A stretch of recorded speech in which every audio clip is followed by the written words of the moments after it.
भाषा को लेकर दक्षिण भारत के लोग केंद्र पर कई तरह के सवाल खड़े कर रहे हैं। समय समय पर या तो किसी एग्जामिनेशन को लेकर या एजुकेशन पॉलिसी को लेकर राज्य सरकारों और केंद्र सरकार में मतभेद नजर आ रहे हैं।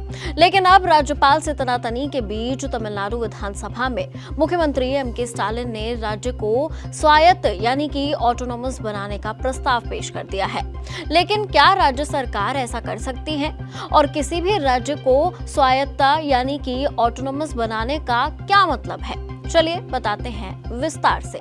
मैं हूं आपके साथ सृष्टि गोयल, आप देख रहे हैं एबीपी लाइव। एम.के. स्टालिन ने कहा कि देश की आजादी को 75 साल पूरे हो गए हैं। हमारे देश में अलग अलग भाषा, जाति और संस्कृति के लोग रहते हैं। हम सब मिलजुल कर रहते हैं। उन्होंने कहा कि डॉक्टर अंबेडकर ने देश की राजनीति और प्रशासन की प्रणाली को इस तरह से बनाया कि सभी की रक्षा की जा सके।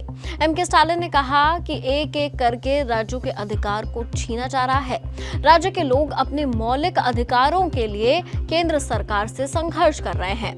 हम अपनी भाषा से जुड़े अधिकारों को भी मुश्किल से उनकी रक्षा कर पा रहे हैं। स्टालिन ने कहा कि राज्य तभी सही मायने में तरक्की कर सकते हैं जब उनके पास सभी जरूरी अधिकार और शक्तियां हो।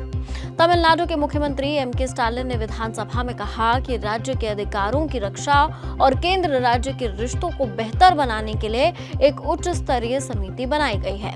इस समिति में पूर्व अफसर अशोक शेट्टी और एम.यू. नागराजन जैसे लोग भी शामिल होंगे। ये समिति जनवरी 2026 तक एक अंतरिम रिपोर्ट देगी और 2 साल के भीतर अपनी पूरी रिपोर्ट और सिफारिशें सरकार को सौंपेगी। चलिए अब जानते हैं आखिर ये ऑटोनॉमस स्टेट है क्या और क्या कोई भी राज्य इसे ला सकता है।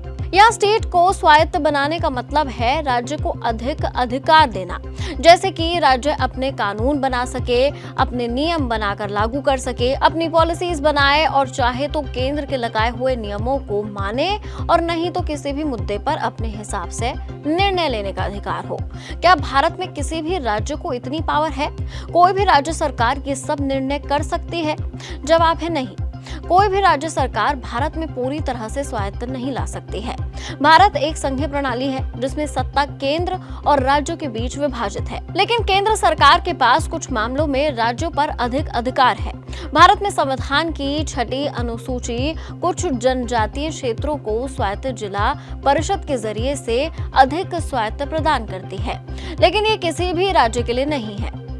जब हमने एक प्रोफेशनल लॉयर से इसके बारे में बातचीत की तो उन्होंने बताया कि स्टालिन की सरकार इस प्रस्ताव को पेश तो कर सकती है, लेकिन भारतीय संविधान के तहत ये ताकत सिर्फ केंद्र सरकार के पास है।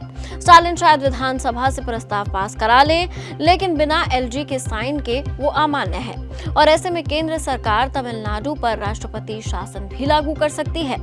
आपको बता दें कि बीते दिनों तमिलनाडु सरकार ने मेडिकल प्रवेश परीक्षा नीट से छूट पाने के लिए जो बिल केंद्र को भेजा था, उसे केंद्र सरकार ने खारिज कर दिया।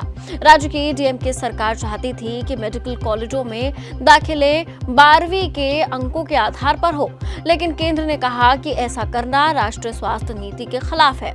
इससे राज्य सरकार को बड़ा झटका लगा। इस विधेयक को खारिज किए जाने पर मुख्यमंत्री ने नाराजगी जताई। उन्होंने कहा कि ये फैसला तमिलनाडु का अपमान है और इसे संघवाद यानी कि फेडरलिज्म के लिए एक काला दौर बताया। मुख्यमंत्री ने कहा कि भले ही केंद्र सरकार ने हमारे प्रस्ताव को ठुकरा दिया हो, लेकिन हमारी लड़ाई खत्म नहीं हुई है। हम इस फैसले को कोर्ट में चुनौती देंगे और कानूनी विशेषज्ञों से सलाह लेंगे। अब भाषा को लेकर उठता ये विवाद कहां जाकर रुकेगा, ये तो देखने वाली बात रहेगी। आपको बता दें जल्दी तमिलनाडु में भी विधानसभा चुनाव होने हैं। इसे लेकर भी लगातार तमिलनाडु में अब कई मुद्दे उठ रहे हैं। मुद्दे लगातार भाषा को लेकर ही हैं और भाषा को लेकर ये विवाद कोई नया नहीं है।